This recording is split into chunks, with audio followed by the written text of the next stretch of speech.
Hi everyone, my name is Laura Holly and this is Pedagogo Reviews, reviewing albums and EPs from popular, old school, lesser known and independent artists. Now I have my tash here in support of Movember, which is to help raise awareness for male health.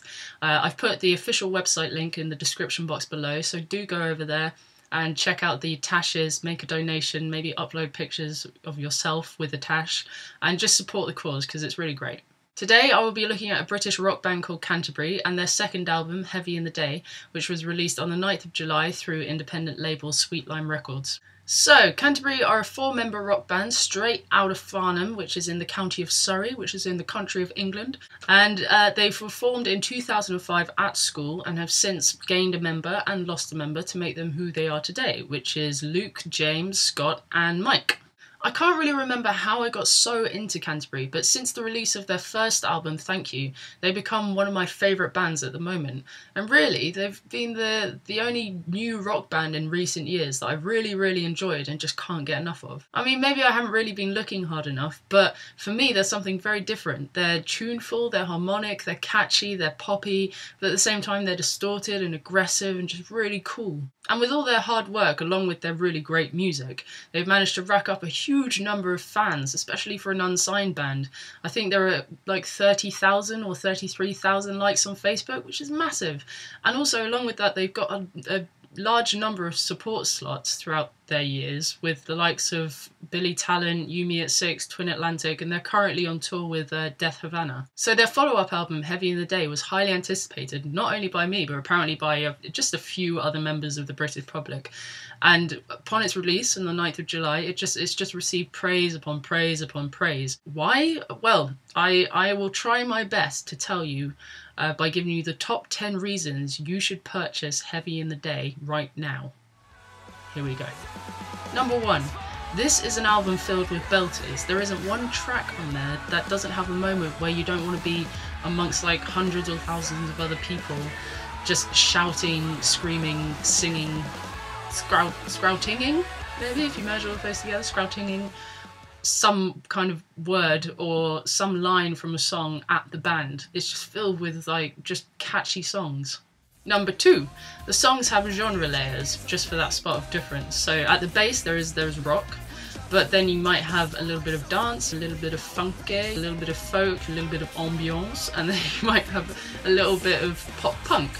But it's not complicated, it's very user-friendly and it's very easy to get to grips with. Number 3, the harmonies.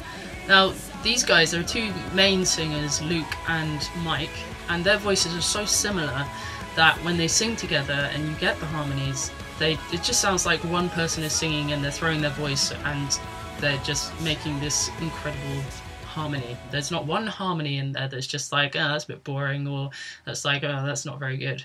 It's all great, and I think they have like 3rd-part harmonies, maybe sometimes they have like 4-part harmonies. They really use their voices to their advantage. Number 4, the drums. Now maybe it's my speakers, but the drums seem more present in this album compared to Thank You, and they seem to give it that much more of an oomph. There seems to be like a thump in every song, but also the use not only of just the snare and cymbals and like hi-hat and stuff, but other drums. I guess toms maybe, and like bass drum. I'm not really sure about drums, but there's use of the rest of the kit, and it's used quite well. In ways to kind of differentiate between verses and choruses and all this kind of stuff and do good build-ups and everything. So I think the drums are used really well in this album. Number 5, the aggression. There's something in this album that makes me think that these guys mean business this time round. I know that distortion always gives that extra R to songs, but it doesn't always mean like we need to kick ass here. But I have the feeling that Heavy in the Day kind of makes Thank You look like a friendly lion. Like, let's go into one of my examples, shall we? So Thank You is like in The Lion King when Simba has defeated Scar and he like goes up Pride Rock and he's really proud and stuff. It's like his first time going up Proud Rock as king. And then Heavy in the Day is when Simba finds out that Scar killed his dad, and he is so pissed. So he starts, he ends up killing Scar and everything. But that's what I think it is. It's like Thank You is like their moment of saying we're here and we're about to take over. And Heavy in the Day is like we are off right now. We are going to do some we're gonna break something. There seems to be this underlying atmosphere of anger there and aggression. Even in the song Gloria, which is a beautiful kind of ballady love song, which is like a happy, sad love song. But even there seems to be this kind of small tingling of frustration or something like that in the background. But I really like it though, I like the oomph. Number 6, beautiful songs. So as I said, Gloria is a beautiful track. It's like this ballady, happy, sad love song. But it's not the only one in there. For example, there's the title track, Heavy in the Day, which is the first one on the album. And also the final track, Seen It All. And they all have their beautiful moments in different ways. So Heavy in the Day is the kind of thing you'd want to listen to with a sunrise up on a hill. It might be because of their album cover is someone holding a flag at the edge of a cliff. But anyway, and Seen It All like reminds me for some reason of a crippled plant stem, like twisted up a wall with some thorns. It's all very dark and stuff, but it's such a good song, and there's just this climatic moment in it where you're just like, ah, and then it all chills out and calms down at the end. You're so satisfied. But it uses string instruments really well in that song. Number 7, it's a nighttime album. Now that's not to say don't listen to it during the day, listen to it whenever you like, but for me, I love nighttime and I love listening to music at night, particularly if I have a car. I don't at the moment, but my thing when I had a car was to go on night drives and listen to music then. It was one of my favourite things to do, and if I did have a car, I can imagine I would listen to this album or use it as a soundtrack to one of my night drives. Number 9, the use of instruments. The instruments themselves and also the effects that are used create this kind of harmonious noise, and every single detail kind of plays a part to making a song brilliant. So for example on She's a Flame they could have used an acoustic guitar, but instead they used a clean electric guitar with some effects on it, and it just filled out the space but also made the song and the verse more interesting. And I've already mentioned the drums and the vocals and the strings.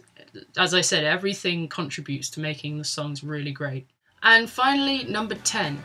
Canterbury isn't just a band, and it's also not just a town in England, but it seems to be a way of life for these guys. They're so dedicated to what they do. They just tour and tour, and if they're not touring, then they're gigging, and if they're not gigging, then they're writing music and recording songs, recording albums.